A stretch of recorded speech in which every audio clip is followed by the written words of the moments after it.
Good evening, folks. This is Jim Hartman with Secret Garden Bees, and this is the November edition of Ask the Beekeeper. Appreciate you all joining us. For those of you who are interested, we're going to be spending this weekend at Benson Market in the Grove, doing a Christmas market there. And then Christy has signed up for a festival in Greenville, South Carolina, which I'm super excited about. She's going to be doing it by herself, so I don't have to be there for 5 days. So that also excites me. So much goodness there. Christy's telling me there's no audio.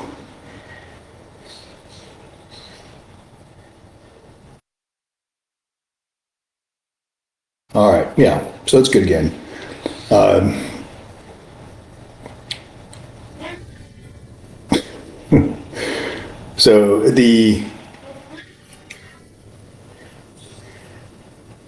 So Christy's going to be down in South Carolina.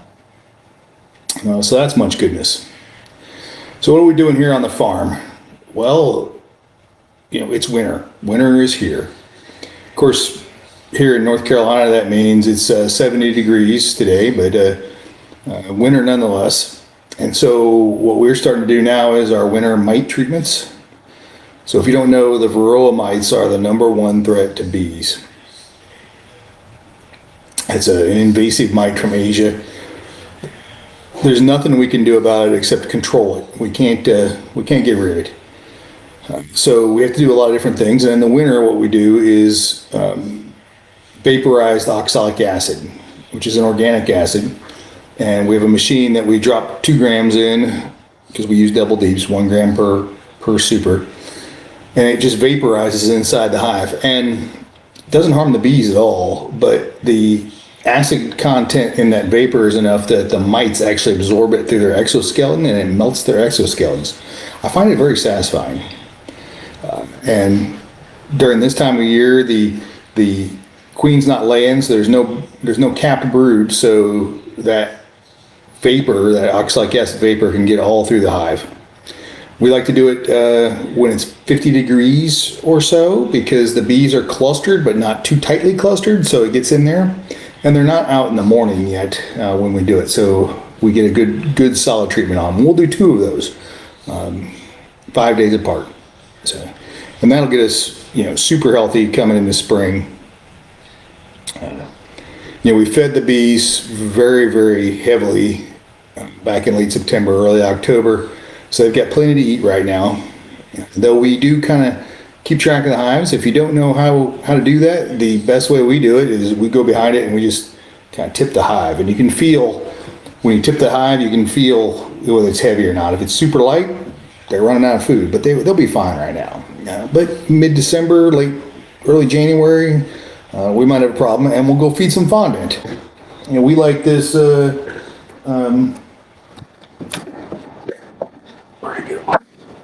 I like this Hive Alive 2-pound thing of fondant, because they're individually packaged, so I can buy them. And then if I don't use them all, they're still good for next year. You just cut it open and put it on the hive. So we'll be restocking those, and we'll get some pollen patties in stock over the winter too. So in February we can put a pollen patty on and wake the bees back up. But right now they're just kind of chilling. In our area, we don't have to do anything to the hives other than that. Up north, they've got to wrap them for insulation. We don't have to do that. Thank God, that would be a chore. And we do worry about condensation here a little bit. I don't have a tremendous problem with it, but a successful way, especially on ones where I have lids that don't fit quite right, is we'll cut that aluminum foil bubble wrap that you use for insulating attics and stuff. You can cut a chunk of that and put it on top of the hive and then put the lid on, and that works really well.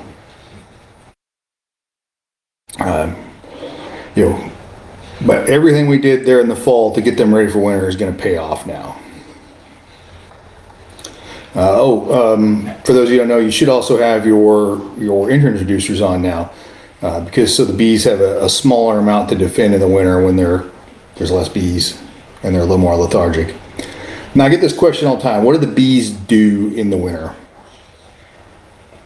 Well, they typically cluster up into a ball about the size of a cantaloupe, and with the queen in the middle, and they keep her warm. And then they kind of move around that ball, will move around the hive to consume the resources they've got. So they'll move into a section of the hive, and that way they can warm the honey up that's in there so they can actually consume it. And they'll, you know, that's what they do. They eat their stores. And then, so they, once it starts getting really cold, the only reason they leave the hive is it's called a cleansing flight. They got to use the bathroom. So they'll go out and take care of that. But that's what they do for the winter. And so here on the farm, we're getting all the other stuff done. All the maintenance, all the tree trimming, all the electrical work, all the painting, all the other stuff, so we can be ready to go back to work in spring.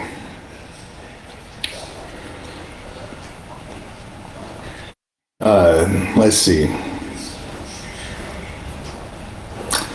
Other than that, though, we're just kind of moving through the rest of the year and getting into winter and getting into fall. We are extending that fall selling season, so if you need some Christmas gifts, I'd love to see you go shop at cedargardenbees.com and pick up some of our honey or jelly for Christmas, or some of Abby's candles or wax melts or lip balm. They make great stocking stuffers. Yeah, so I told you last time we got pigs. Got a couple of coonies. We've got 4 coonies now. I'm not sure how that happened. But they're getting big. And they're actually kind of cute. We're feeding them pumpkins and everything else that we can find that's left. And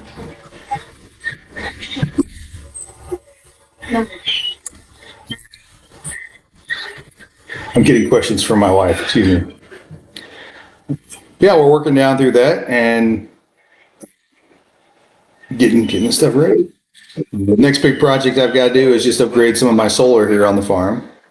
Of course, if you're an RVer in the harvest host, feel free to come in and stay at the farm as far as a harvest host. But other than that, we'd appreciate a solid Google review if you like our product. And I don't have any other questions on the chat, so I'm gonna let you all go, and I appreciate your time. Thank you so much. Feel free to reach out to me with questions if you've got any. Thanks so much.